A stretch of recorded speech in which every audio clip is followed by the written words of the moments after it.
Teman-teman semua, kali ini saya akan berbagi penjelasan secara detail tahapan PPL PPG dalam jabatan tahun 2022, khusus untuk kategori 1. Untuk kemajuan kita bersama, mohon bantu dengan cara subscribe, like, comment, and share video berikut ini. Teman-teman semua, jadi apa yang saya paparkan hari ini itu adalah bukan bermaksud untuk mendahului teman-teman panitia di masing-masing LPTK. Jadi ini adalah murni analisis saya terhadap LMS, pedoman PPL di file PDF, termasuk juga di file Excel. Nah, hasil analisisnya adalah seperti ini. Jadi masing-masing siklus PPL itu dilaksanakan selama 13 hari. Nah, adapun rinciannya untuk PPL 1 atau implementasi perangkat pembelajaran 1, yang pertama adalah di hari pertama. Jadi di LMS itu ada bagian 8B pengantar praktik pengalaman lapangan 1. Itu bentuk kegiatannya adalah secara sinkronus. Jadi di sini nanti mahasiswa akan mendiskusikan kesiapan pembelajaran dengan dosen dan guru pamong.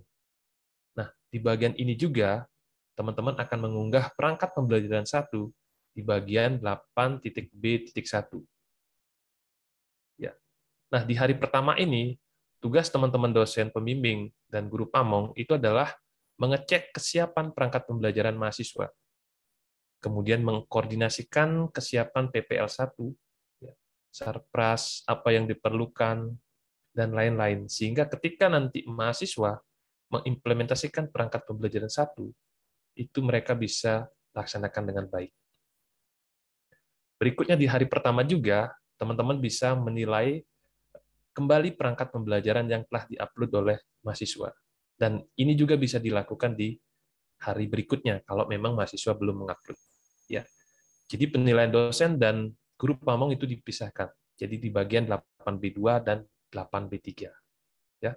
Jadi sekali lagi di hari pertama kegiatannya adalah secara sinkronus.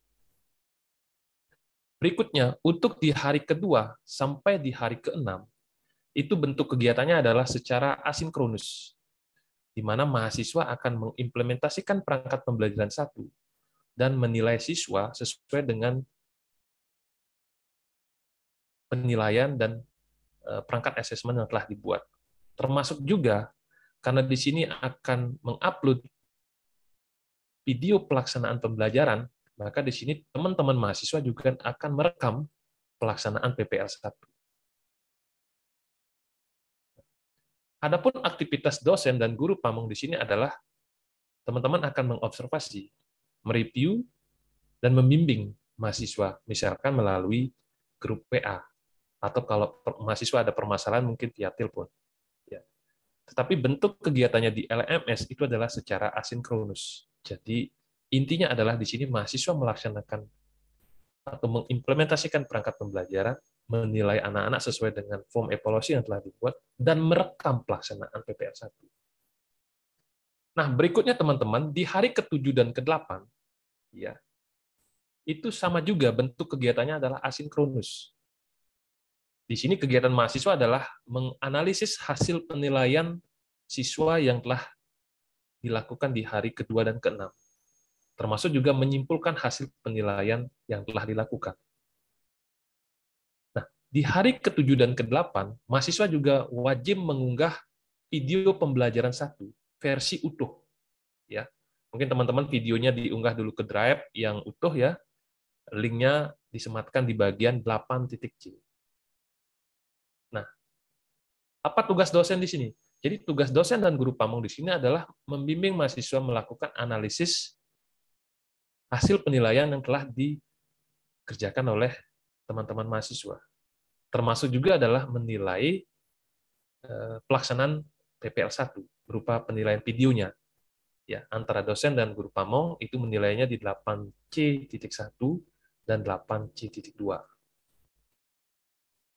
Berikutnya di hari ke-9 dan hari ke-10, menurut saya, sama juga pelaksanaannya adalah secara asinkronus.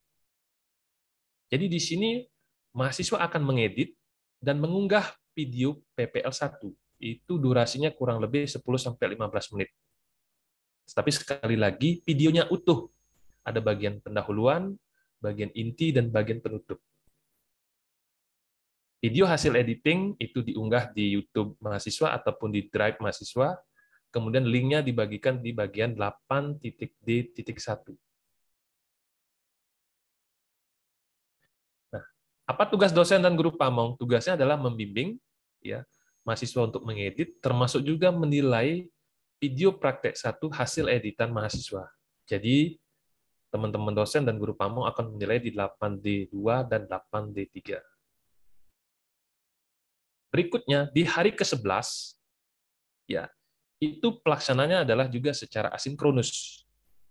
Itu nanti teman-teman mahasiswa akan menyusun presentasi refleksi kegiatan perangkat pembelajaran 1 ini. Dosen berarti tugasnya adalah memberikan arahan, ya, bagaimana mahasiswa menyusun presentasi hasil refleksi implementasi perangkat pembelajaran 1.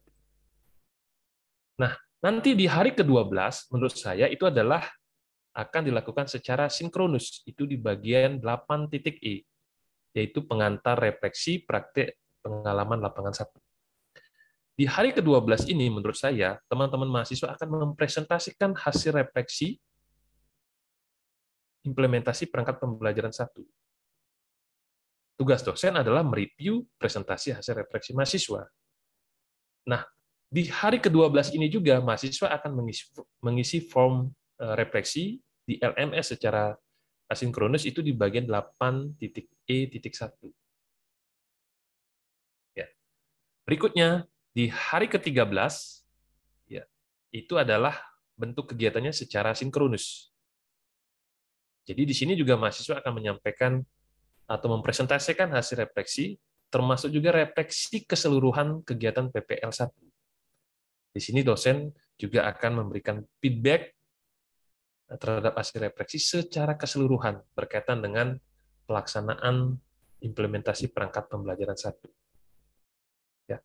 Jadi secara umum, menurut saya, jadi teman-teman di sini akan melakukan kegiatan PPG secara sinkronus itu kurang lebih 3 kali. Nah, teman-teman kalau mau nambah, ya itu bisa juga, menurut saya juga, ya teman-teman bisa tambahkan di hari ke-11. Karena di hari ke-11 kan mahasiswa itu akan menyusun presentasi refleksi.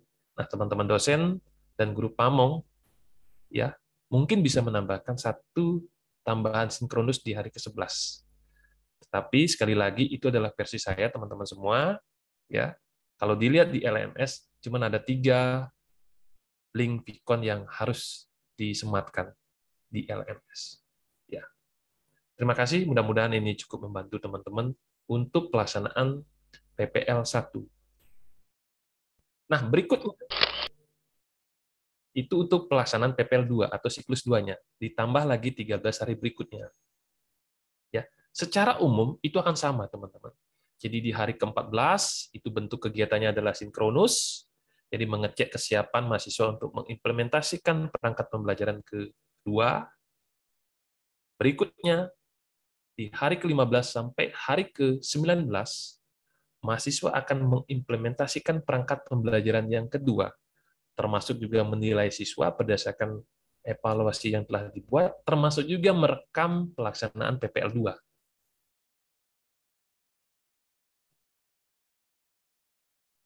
Teman-teman semua, kalau bingung merekam, mengedit, dan lain sebagainya, teman-teman lihat di channel saya ini juga. Nah, berikutnya di hari ke-20 dan 21 sama, jadi kegiatannya secara asinkronus, teman-teman akan mengunggah video full untuk PPL 2. Berikutnya di hari ke-22 dan ke-23, teman-teman akan mengedit dan mengunggah video PPL 2 hasil editing, di mana dosen di sini adalah menilai video editing mahasiswa. Di hari ke-24, teman-teman akan menyusun presentasi refleksi untuk implementasi perangkat pembelajaran yang kedua. Di hari ke-25, teman-teman akan mempresentasikan hasil refleksi, termasuk juga mengisi form refleksi.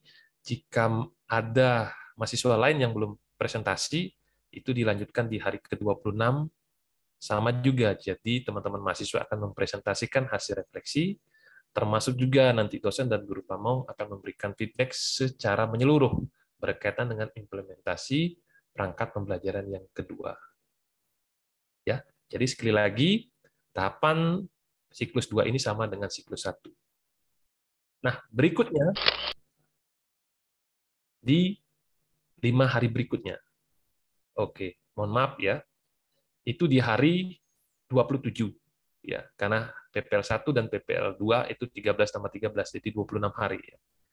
Di hari ke-27 kegiatannya adalah berupa sinkronus, yaitu di bagian kalau di LMS menurut saya itu adalah bagian 9B, yaitu bagian refleksi.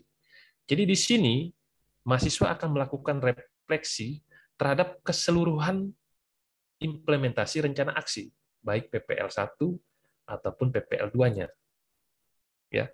Di sini tugas dosen dan guru pamong itu adalah membimbing mahasiswa bagaimana menyusun bahan refleksi. Nah, di hari ke-28 itu bentuk kegiatannya adalah secara asinkronus. Jadi kalau di LMS di bagian 9.C. Apa yang harus dilakukan? Di sini mahasiswa akan menyusun hasil implementasi berupa best practice. Ya, maaf ya, best practice ya, itu berupa LK 3.1. Jadi teman-teman mahasiswa akan menyusun LK 3.1 dengan metode STAR. Ya, di materi-materi sosialisasi sudah dijelaskan di sana. Nah, nanti setelah ini juga saya akan berbagi tentang bagaimana menyusun LK 3.1.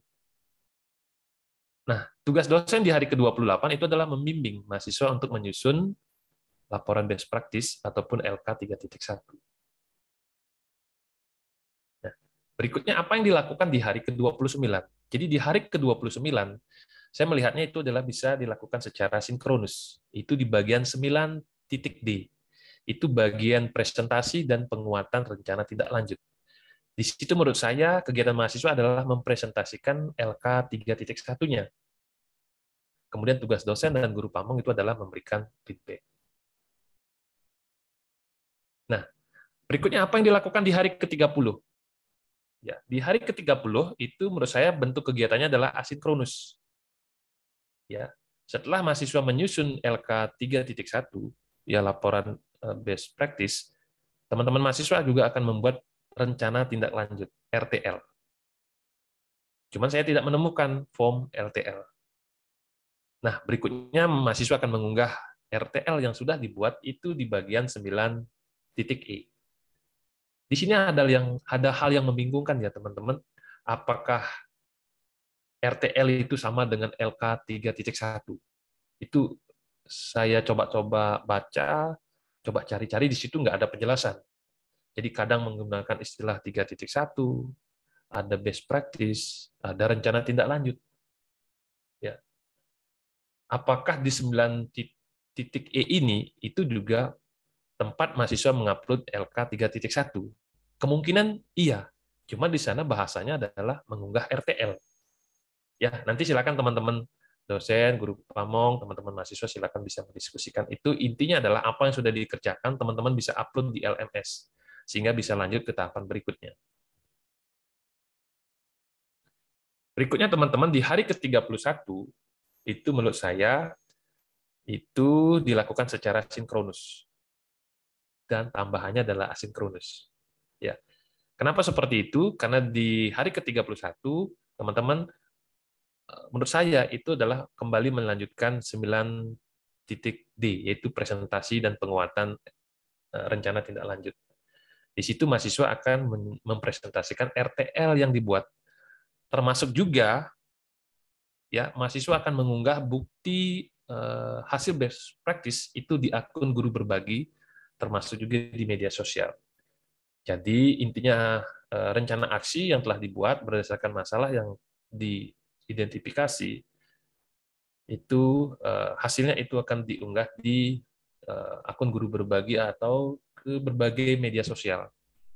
Ya, nanti hasil unggahnya itu akan dikirim di hari ke-31. Nah, di hari ke-31 teman-teman dosen dan guru pamong itu akan menilai RTL yang telah dibuat oleh mahasiswa.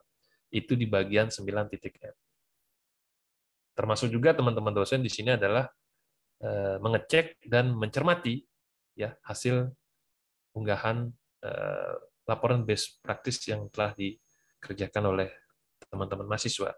Termasuk juga melalui sesi sinkronus ini, ya kegiatan PPG untuk tahap PPL mungkin bisa ditutup.